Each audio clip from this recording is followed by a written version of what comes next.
Israel Hamas युद्ध के बीच यरूशलेम में फंस गई बुंदेलखंड की एक छात्रा, जहां टीकमगढ़ के शिवधाम कुंडलेश्वर की रहने वाली स्वाति सिरोटिया 2020 में एग्रीकल्चर में एमएससी करने गई हुई थी इजराइल, जिसे इसी महीने डिग्री कंप्लीट होने पर लौटना था घर वापस।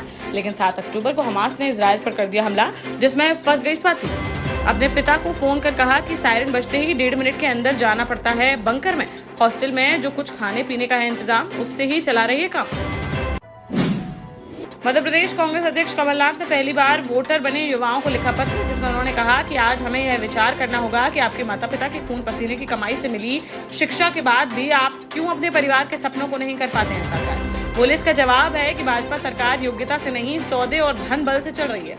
इनकी प्राथमिकता में प्रदेश के युवा और उनका नहीं है भविष्य। उनके पत्र पर बीजेपी ने किया पलटवार। राष्ट्रीय महासचिव कैलाश विजयवर्गीय ने कहा कि कमलनाथ जी देखते रहते हैं सपने। मध्य प्रदेश में राज्य सरकार का कोई भी विभाग अब भारत निर्वाचन आयोग को किसी भी विषय पर निर्णय के लिए सीधे नहीं भेज सकेगा प्रस्ताव। भारत निर्वाचन आयोग के निर्देश के बाद सामान्य प्रशासन विभाग में मुख्य सचिव की अध्यक्षता में एक कमेटी का किया गया है गठन, जिसके बाद अब कोई भी प्रस्ताव आने पर पहले यह कमेटी उस पर करेगी चर्चा, फिर जरूरी होने पर आयोग को भेजे जा सकेंगे प्रस्ताव। मध्य प्रदेश के गृह मंत्री डॉक्टर नरोत्तम मिश्रा के खिलाफ पेड न्यूज केस में फिर टल गई सुनवाई, जहां बुधवार को सुप्रीम कोर्ट में इस मामले की होनी थी सुनवाई, लेकिन दूसरे केसों में लंबी बहस होने के चलते नरोत्तम मिश्रा के मामले का नहीं आ सका नंबर, जिस पर अब इस मामले में जल्द ही नई तारीख की जाएगी तय। समाजवादी पार्टी के नेता आजम खान के बेटे पूर्व विधायक अब्दुल्ला आजम को सुप्रीम कोर्ट से लगा बड़ा झटका, जहां कोर्ट ने बुधवार को अब्दुल्ला आजम को आपराधिक मामले में अंतरिम राहत देने से कर दिया इनकार। अब्दुल्ला आजम के वकील ने कहा कि अगर हाईकोर्ट अंतिम आदेश नहीं करती है पारित, तो टूट नहीं जाएगा आसमान। हाईकोर्ट ने कहा कि अभी इस स्तर पर अंतरिम आदेश पारित करने का नहीं है कोई ठोस कारण, जिस कारण उन्हें अंतरिम राहत देने से कर दिया गया है इनकार। लखनऊ में बुधवार सुबह बस से जयप्रकाश नारायण इंटरनेशनल सेंटर पहुंचे सपा सुप्रीमो अखिलेश यादव, जहां 100 से ज्यादा पुलिस फोर्स ने उन्हें रोकते हुए गेट पर लगा दिया ताला, तो वे 8 फीट ऊंचा गेट फांद कर पहुंच गए अंदर और वहां पहुंचकर जयप्रकाश नारायण की प्रतिमा पर माल्यार्पण कर उन्हें किया नमन। मीडिया से बातचीत में सरकार पर तंज कसते हुए कहा कि छेड़ोगे तो छोड़ेंगे नहीं। झांसी में एक कलयुगी बेटे का देखने को मिला कहर, जहां प्रेमनगर थाना क्षेत्र खाती बाबा में एक बेटे ने पीट कर अपने ही पिता को उतार दिया मौत के घाट। वह शराब पीने के लिए पिता से मांग रहा था पैसे देने से मना करने पर उसने रॉड से हमला कर बुरी तरह से कर दिया घायल, जिन्हें मेडिकल कॉलेज में कराया गया भर्ती, जहां इलाज के दौरान घायल पिता ने तोड़ दिया दम। पुलिस ने शव को पोस्टमार्टम के लिए भेजकर आरोपी बेटे को हिरासत में लेते हुए कार्यवाही की शुरू। बुधवार को टीकमगढ़ पहुंची भाजपा महिला मोर्चा की प्रदेश अध्यक्ष माया नरोलिया, जहां उन्होंने पार्टी कार्यालय में महिला मोर्चा पदाधिकारियों के साथ की बैठक। इस दौरान उन्होंने कहा कि विधानसभा का टिकट न मिलने से हमें नहीं होना है निराश। बोली, कमल के फूल के लिए हमें एकजुट होकर करना है काम। आने वाले समय में महिलाओं को निश्चित रूप से दिया जाएगा टिकट। बाना में एक 10 वर्षीय रोशनी की मौत के बाद कब्र खुदवा कर प्रशासन ने निकाला उसका शव, जहां बदौसा थाना क्षेत्र अंतर्गत पचपेड़िया गांव में बकरी चराकर घर लौटी बालिका की संदिग्ध परिस्थितियों में हो गई थी मौत, जिसके बाद सुबह दादी और अन्य परिजनों ने बिना किसी को जानकारी दिए दफना दिया था शव। मामा को इसकी जानकारी हुई तो उन्होंने बदौसा थाने पहुंचकर हत्या की जताई आशंका, जिस पर एसडीएम ने पुलिस के साथ मौके पर पहुंचकर कब्र खुदवाकर रोशनी का शव निकाला बाहर और पोस्टमार्टम के लिए भेजकर मामले की जाँच की शुरू। छतरपुर में भाजपा को लगा एक और झटका, जहां भाजपा नेता करण सिंह लोधी ने पार्टी से दे दिया इस्तीफा। वह बड़ा मलहरा सीट से कर रहे थे टिकट की दावेदारी, लेकिन बीजेपी की चौथी लिस्ट में प्रद्युमन सिंह लोधी को पार्टी ने अपना उम्मीदवार कर दिया घोषित, जिससे नाराज होकर उन्होंने जिलाध्यक्ष को भेज दिया अपना इस्तीफा। अब देखना होगा कि वह किसी दूसरी पार्टी या फिर निर्दलीय भी लड़ सकते हैं क्या चुनाव।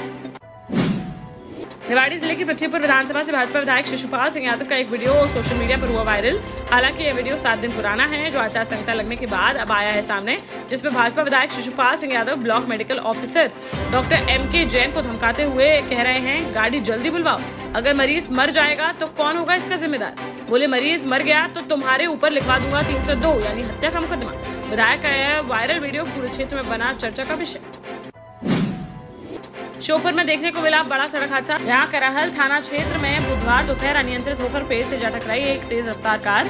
टक्कर इतनी जोरदार थी कि टूट गया पेड़ और गाड़ी के बुरी तरह से उड़ गए परखच्चे। कार सवार विजयपुर नगर परिषद के पूर्व अध्यक्ष रिंकी गोयल के पति प्रदीप कुमार समेत एक अन्य कांग्रेसी कार्यकर्ता की मौके पर ही हो गई मौत, जबकि एयरबैग खुलने से ड्राइवर की बच गई जान। हालांकि उसके दोनों पैर हो गए फ्रैक्चर। पुलिस ने शवों को पोस्टमार्टम के लिए भेजकर घायल को अस्पताल में कराया भर्ती, वहीं मामले की जाँच की शुरू। झांसी के चिरगांव थाना क्षेत्र अंतर्गत गल्ला मंडी में रहने वाले 55 वर्षीय धर्मेंद्र कुशवाहा का उसके घर के बाहर पड़ा मिला शव।